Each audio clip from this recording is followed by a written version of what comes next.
ओम शांति। ये बाबा की 23 तारीख की साकार वाणी है। मीठे बच्चे, अपना चार्ट रखो तो पता लगे कि हम आगे बढ़ रहे हैं या पीछे हट रहे हैं। देह अभिमान पीछे हटाता है, देही अभिमानी स्थिति आगे बढ़ाती है। प्रश्न: सतयुग के आदि में आने वाली आत्मा और देरी से आने वाली आत्मा में मुख्य अंतर क्या होगा? तो बाबा ने कहा, आदि में आने वाली आत्माएं सुख की चाहना रखेगी, क्योंकि सतयुग का आदि सनातन धर्म बहुत सुख देने वाला है। देरी से आने वाली आत्मा को सुख मांगना आएगा ही नहीं, वह शांति शांति मांगेंगे। बेहद के बाप से सुख और शांति का वर्षा हर आत्मा को प्राप्त होता है। ओम शांति। भगवानुवाच। जब भगवानुवाच कहा जाता है तो बच्चों को श्री कृष्ण बुद्धि में नहीं आता, बुद्धि में शिव बाबा ही आता है। मूल बात है बाप का परिचय देना, क्योंकि बाप से ही वर्षा मिलता है। तुम ऐसे नहीं कहेंगे कि हम शिव बाबा के फॉलोअर्स हैं, नहीं, शिव बाबा के बच्चे हैं। हमेशा अपने को बच्चे समझो, और कोई को यह पता नहीं है कि वह बाप, टीचर, गुरु भी है। तुम बच्चों में भी बहुत है जो भूल जाते हैं, यह याद रहे तो भी अहो सौभाग्य। बाबा को भूल जाते हैं, फिर लौकिक देह के संबंध याद आ जाते हैं। वास्तव में तुम्हारी बुद्धि से और सब निकल जाना चाहिए। एक बाप ही याद रहे। तुम कहते हो तमेव माता च पिता तमेव। अगर दूसरा कोई याद आता है तो ऐसे नहीं कहेंगे कि सद्गति में जा रहे हैं। देह अभिमान में है तो दुर्गति ही होती है। देही अभिमानी हो तो सद्गति होती है। कभी नीचे कभी ऊपर, चढ़ते उतरते रहते हैं। कभी आगे बढ़ते हैं, कभी पीछे हटते हैं। देह अभिमान में तो बहुत आते हैं। इसलिए बाबा हमेशा कहते हैं, चार्ट रखो तो पता पड़े हम आगे बढ़ रहे हैं या पीछे हट रहे हैं। सारा मदार है याद पर, नीचे ऊपर होते ही रहते हैं। बच्चे चलते चलते थक जाते हैं, फिर रड़ियाँ मारते हैं। बाबा, यह होता है, याद भूल जाती है। देह अभिमान में आने से ही पीछे हटते हैं। कुछ न कुछ पाप करते हैं। याद पर सारा मदार है। याद से आयु बढ़ती है, इसलिए योग अक्षर नामी ग्रामी है। ज्ञान की तो बहुत सहज सब्जेक्ट है। बहुत है जिनको ज्ञान भी नहीं है तो योग भी नहीं है। इससे नुकसान बहुत होता है। बहुतों से मेहनत होती नहीं है। पढ़ाई में नंबर वार तो होते ही हैं। पढ़ाई से समझा जाता है कि यह कहाँ तक और किसकी सर्विस करते हैं। सबको शिव बाबा का परिचय देना है। तुम जानते हो, बेहद का वर्षा एक ही बेहद के बाप से मिलता है। मुख्य है माता पिता और तुम बच्चे। यह हुआ ईश्वरीय कुटुंब। और कोई की भी बुद्धि में यह नहीं होगा कि हम शिव बाबा की संतान हैं, उनसे ही वर्षा लेना है। एक बाप को ही याद करना है, वह भी निराकार शिव बाबा। परिचय ही ऐसे दो, वह तो बेहद का बाप है, उनको सर्वव्यापी कैसे कह सकेंगे? भला उनसे वर्षा कैसे पाएंगे? पावन कैसे बनेंगे? बन ही नहीं सकेंगे। बाबा घड़ी घड़ी कहते हैं, मन मना भव, मुझे याद करो। यह कोई भी जानते नहीं है। श्री कृष्ण को भी वास्तव में सब नहीं जानते। वे मोर मुकुटधारी यहाँ कैसे आएंगे? यह है बहुत ऊंचा ज्ञान। ऊंचे ज्ञान में जरूर थोड़ी डिफ़िकल्टी भी होगी। सहज नाम भी है। बाबा से वर्षा लेना तो सहज है ना।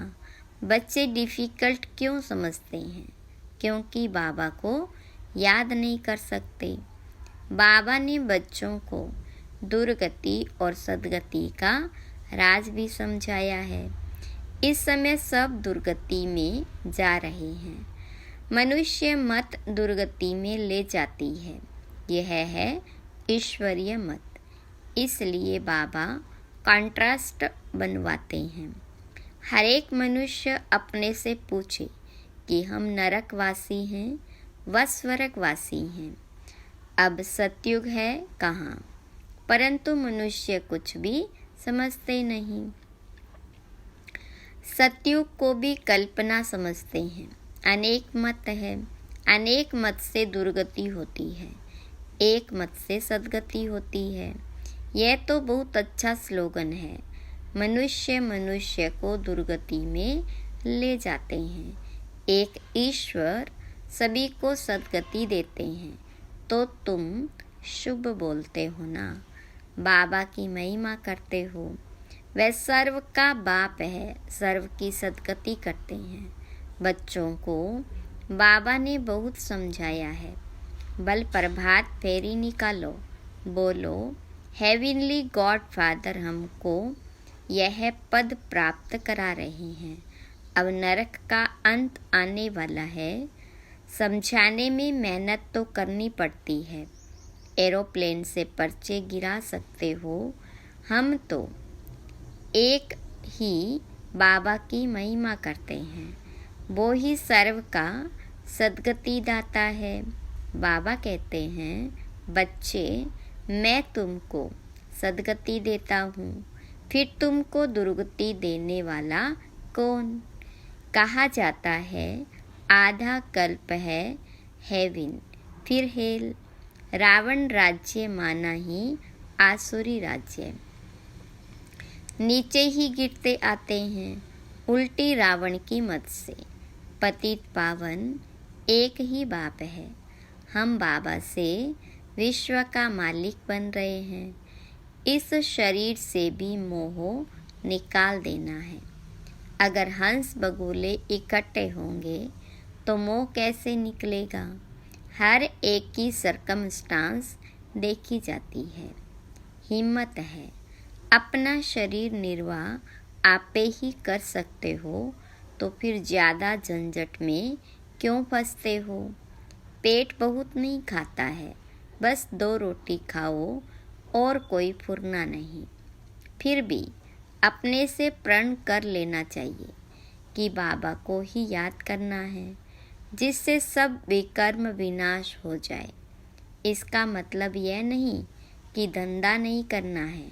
धंधा नहीं करेंगे तो पैसा कहाँ से आएगा? भीख तो नहीं मांगना है।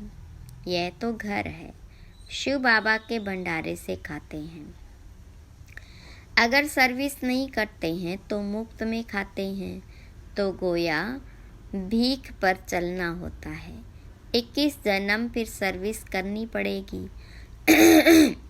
राजा से लेकर रंक तक सब यहाँ है।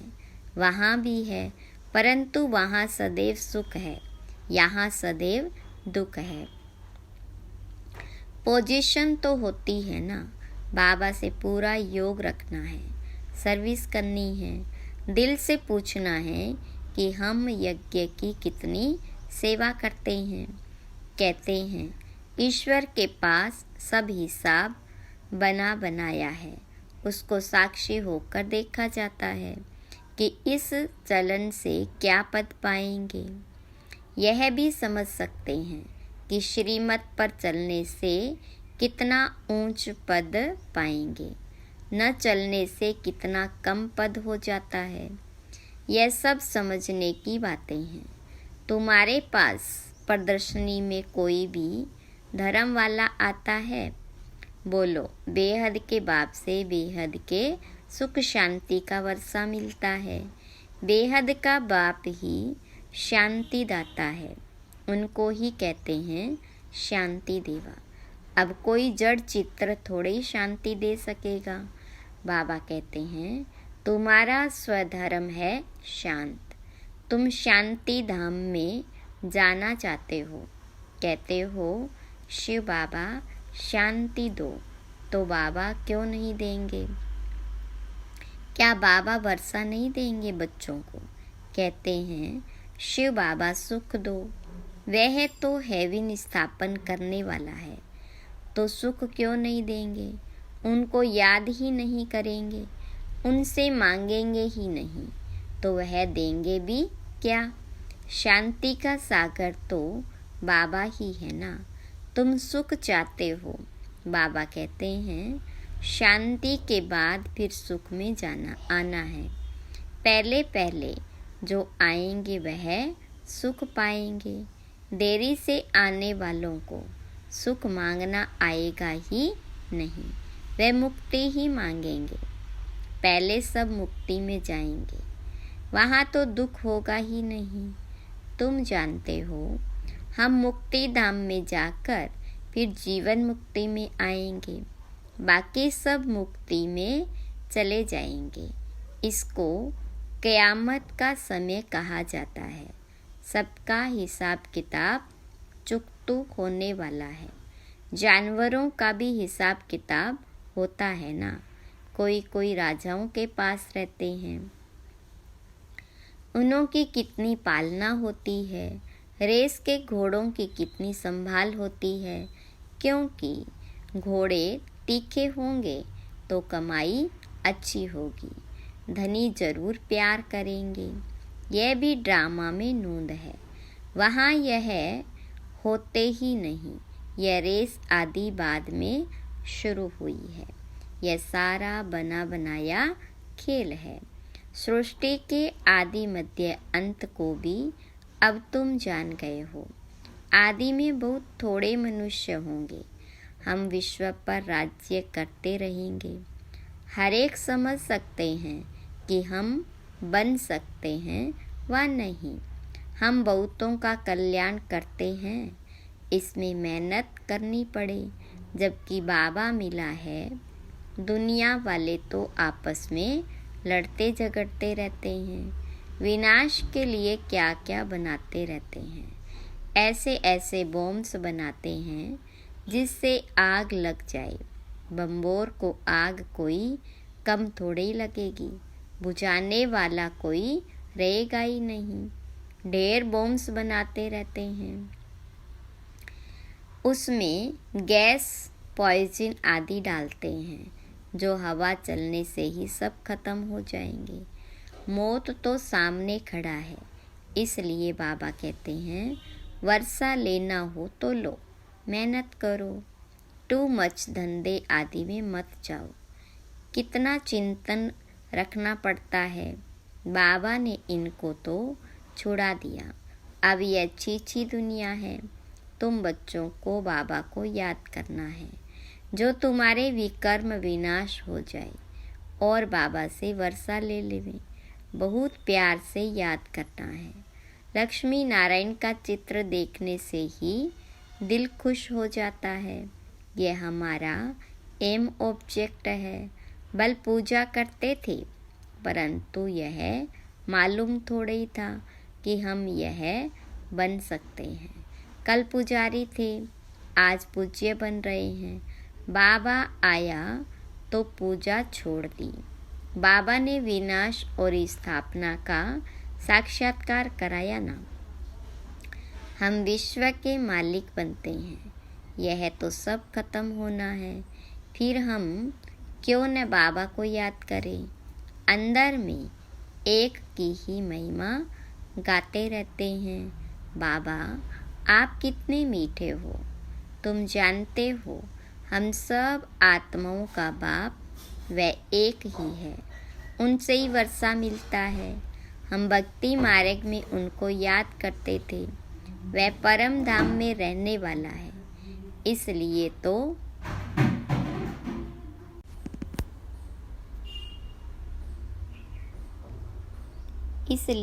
उनका चित्र भी है। अगर आया न हो तो चित्र क्यों होता। शिव जयंती भी मनाते हैं, उनको कहा ही जाता है परम पिता परमात्मा। बाकी तो सबको मनुष्य व देवता कहा जाता है। सबसे पहले आदि सनातन देवी देवता धर्म था, पीछे और धर्म हुए। तो ऐसे बाप को कितना प्यार से याद करना चाहिए। भक्ति मार्ग में तो बहुत रड़ियाँ मारते हैं, अर्थ कुछ भी नहीं जानते। जो आया महिमा करते रहते हैं, अनेक स्तुतियाँ हैं। बाबा की स्तुति क्या करेंगे। तुम ही कृष्ण हो, तुम ही व्यास हो, तुम ही फलाना हो, यह तो ग्लानि हुई। बाबा का कितना अपकार करते हैं। बाबा कहते ड्रामा अनुसार यह सब मेरा अपकार करते हैं, फिर मैं आकर सर्व का उपकार, सर्व की सद्गति करता हूँ। मैं आया हूँ नई दुनिया स्थापन करने। यही हार जीत का खेल है। 5000 वर्ष का बना बनाया ड्रामा है, इसमें जरा भी फर्क नहीं हो सकता। यह ड्रामा का राज बाबा बिगर कोई समझा न सके। मनुष्य मत तो अनेक निकालती रहती है, देवता मत तो मिलती ही नहीं। बाकी है मनुष्य मत, हर एक अपना अकल निकालते रहते हैं। अब तुमको और कोई को भी याद नहीं करना है। आत्मा सिर्फ अपने बाप को याद करती रहे। मेहनत करनी है, जैसे भक्त भी मेहनत करते हैं ना, बहुत श्रद्धा से भक्ति करते हैं। जैसे वह भक्ति है तुम्हारी, फिर है ज्ञान की मेहनत। भक्ति में कम मेहनत करते हैं क्या। गुरु लोग कहते रोज 100 माला फेरो, फिर कोठरी में बैठ जाते हैं, माला फेरते रहते, घंटा लग जाता है। बहुत करके राम राम की धुनी लगाते हैं। यहाँ तो तुमको बाबा की याद में रहना है, बहुत प्यार से याद करना है।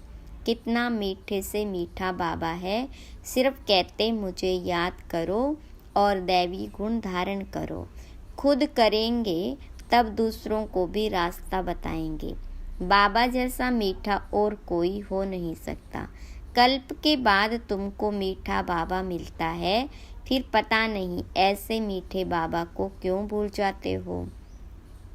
बाबा स्वर्ग का रचयिता है, तो तुम भी जरूर स्वर्ग के मालिक बनते हो। परंतु जंक उतारने के लिए बाबा को याद करो। न याद करने की ऐसी कौन सी मुसीबत आती है। कारण बताओ, क्या बाबा को याद करना डिफ़िकल्ट है। अच्छा, मीठे मीठे लकी सितारों प्रति माता पिता बाप दादा का याद प्यार और गुड मॉर्निंग। रूहानी बाप की रूहानी बच्चों को नमस्ते। रूहानी बच्चों की रूहानी बाप दादा को याद प्यार, गुड मॉर्निंग और नमस्ते। धारणा के लिए मुख्य सार। पहली पॉइंट, शरीर निर्वाह अर्थ कर्म जरूर करो, लेकिन टू मच झंझटों में नहीं फंसना है। ऐसा चिंतन धंधे आदि का न हो जो बाबा की याद ही भूल जाए। दूसरी पॉइंट, अनेक मनुष्य मतों को छोड़ एक बाबा की मत पर चलना है। एक बाबा की महिमा गानी है, एक बाबा को ही प्यार करना है, बाकी सबसे मोह निकाल देना है। वरदान, बेहद की वैराग्य वृत्ति द्वारा पुराने संस्कारों के वार से सेफ रहने वाले मास्टर नॉलेज फुल भव विस्तार है। पुराने संस्कारों के कारण सेवा में व संबंध संपर्क में विघ्न पड़ते हैं। संस्कार ही भिन्न भिन्न रूप से अपनी तरफ आकर्षित करते हैं। जहाँ किसी भी तरफ आकर्षण है वहाँ वैराग्य नहीं हो सकता। संस्कारों का छिपा हुआ अंश भी है तो समय प्रमाण वंश का रूप ले लेता है, परवश कर देता है। इसलिए नॉलेजफुल बन बेहद की वैराग्य वृत्ति द्वारा पुराने संस्कारों, संबंधों, पदार्थों के वार से मुक्त बनो तो सेफ रहेंगे। स्लोगन: माया से निर्भय बनो और आपसी संबंधों में निर्माण बनो। ओम शांति।